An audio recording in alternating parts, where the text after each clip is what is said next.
Bab 79. Renata yang tengah berbaring di ranjang terlonjak kaget mendengar pintu kamarnya yang terbuka. "Mas Daniel," ujarnya sedikit terkejut. Kenapa Daniel gitu cepat pulang? Padahal Renata berharap Daniel bisa menghabiskan waktu lebih lama dengan Fiona. "Sudah pulang, Mas?" tanya Renata, mengubah posisi bersandar di ranjang. Daniel berjalan ke arahnya, duduk di tepi ranjang. "Seharusnya aku yang bertanya, kenapa kamu tidak datang?" Renata tersentak. Ia hampir lupa, jika ialah yang membuat alasan untuk makan malam bersama. "Maaf Mas, tiba-tiba kepalaku sakit. Ponselku juga lobet," jawab Renata tertunduk. Ia tidak berani menatap mata suaminya itu. "Oh gitu ya, sudahlah, lebih baik kamu istirahat ya," balas Daniel lembut. Renata mendongak menatap wajah Daniel. Tidak ada gurat kekesalan di sana. Walau Daniel mungkin sudah menunggu lama di sana, membuat Renata merasa bersalah. Pagi itu seperti biasa Daniel sudah pergi ke rumah sakit. Sedangkan setelah sarapan, Renata hanya bisa berbaring di ranjang, merasakan tubuhnya yang semakin tidak enak. Sampai sore menjelang, Renata masih dengan posisi yang sama terbaring lemah di ranjang. Tubuhnya terasa gitu lemas, rasa pusing di kepalanya pun tak kunjung hilang. Renata melirik jam dinding yang sudah menunjukkan pukul 5 sore. Sebentar lagi Mas Daniel akan pulang. Renata mulai merasa tidak nyaman. Setidaknya ia harus menyambut kepulangan suaminya. Renata beranjak dari ranjangnya, berniat akan membuatkan makan malam untuk suaminya. Dengan terlatih-tatih Renata melangkah sedikit demi sedikit ke arah dapur. Rumah besar itu tampak berantakan. Lantainya kotor, cucian yang menumpuk, juga tumpukan piring kotor di wastafel. Renata berjalan menuju lemari pendingin, mengambil bahan makanan di sana. Baru 10 menit ia berdiri memotong sayuran. Kepalanya kembali terasa pusing. Renata menghentikan aktivitasnya, terduduk lesu di kursi makan, menatap sedih rumahnya yang tampak berantakan. Ia benar-benar merasa menjadi istri yang tak berguna saat ini. Renata kembali mencoba berdiri, melanjutkan aktivitas memasak.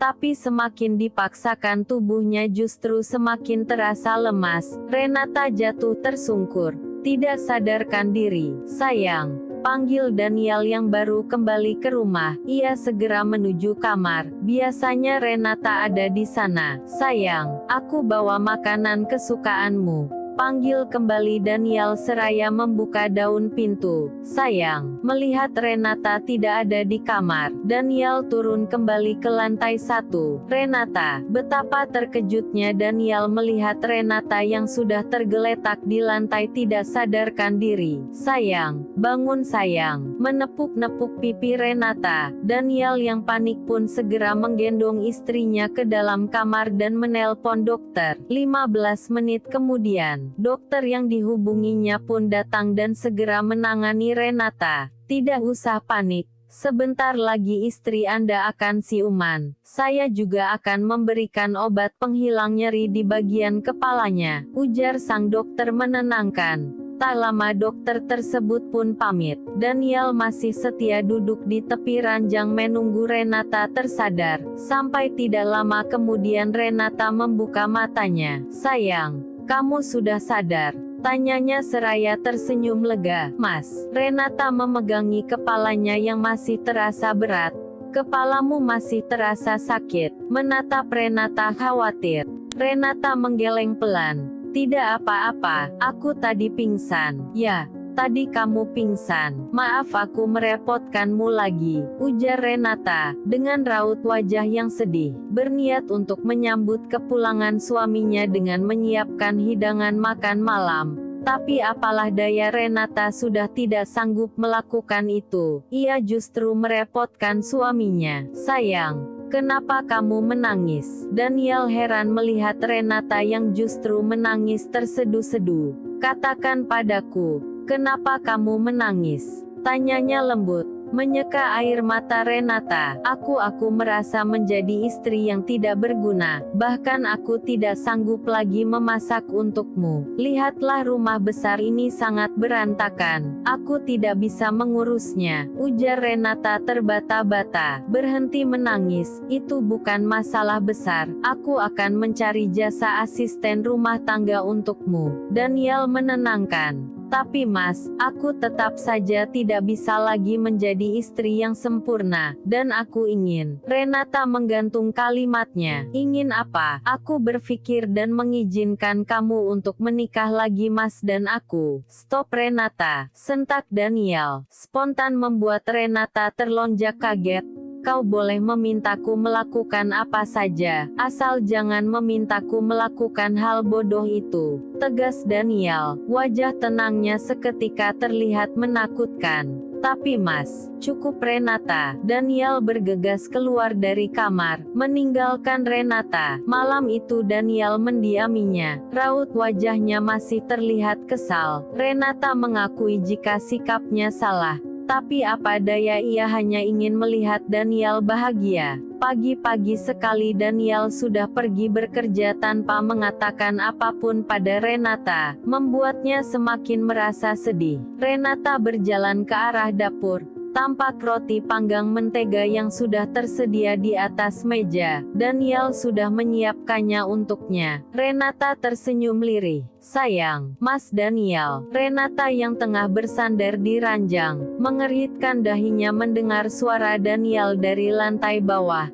Kenapa dia sudah pulang? Melihat jam dinding yang baru menunjukkan pukul 12. Sudah pulang Mas? Tanya Renata, seraya menuruni anak tangga. Ini siapa Mas? Menunjuk wanita paruh baya yang berdiri di sebelah suaminya. Ini Bitati, dia yang akan menjadi asisten rumah tangga kita. Jelas Daniel. Siang Non, ucapnya sopan, menundukkan sedikit kepalanya. Oh ya, Renata tersenyum. Tidak lagi keberatan dengan kedatangan asisten rumah tangganya. Setidaknya ada yang mengurusi keperluan suaminya. 1 minggu berlalu. Keadaan Renata tak kunjung membaik. Tubuhnya tetap saja lemas. Sakit di kepalanya sesekali terasa mencengkram. Daniel sudah beberapa kali membujuknya agar kembali ke rumah sakit. Tapi Renata menolak. Ia merasa sudah lelah menjalani semua pengobatan itu. Renata yang jenuh harus berbaring di ranjang hampir setiap waktu. Non Renata, ujar Bitati. Tampak terkejut melihat Renata yang menghampirinya. Saya mau bantu masak Bi, ucapnya pada Bitati yang tengah menyiapkan makan malam. Jangan Non, jangan. Non Renata istirahat saja, cegah Bitati, mengingat pesan Daniel jika tidak mengizinkan Renata beraktivitas. Tidak apa-apa Bi, sebentar saja. Renata mengambil pisau, mulai mengiris sayur mayur. Bitati pun tidak bisa mencegahnya. Baru 20 menit Renata berkutat di dapur. Tubuhnya mulai terasa lemas. Renata memegangi kepalanya yang kembali terasa berat. Non Renata tidak apa-apa, tanyanya menatap Renata khawatir. Renata menggeleng. Tidak apa-apa Bi, tetap melanjutkan aktivitasnya. Namun rasa sakit itu kian mencengkram kepalanya. Pandangan Renata mulai buram. Non Rena, pekik Bitati melihat Renata yang jatuh tersungkur di lantai tidak sadarkan diri. Non bangun Non. Bitati terlihat panik dan bingung harus berbuat apa. Ia pun berlari ke ruang tengah mencari nomor Daniel di catatan yang tergeletak. Lalu segera menghubungi majikannya itu. Daniel yang mendengar hal itu pun panik. Ia bergegas meninggalkan rumah sakit menuju rumahnya. Setiabanya di sana tampak Bitati yang menangis kebingungan. Sedangkan Renata masih tak sadarkan diri di lantai. Tanpa pikir panjang Daniel pun segera membawanya ke rumah sakit.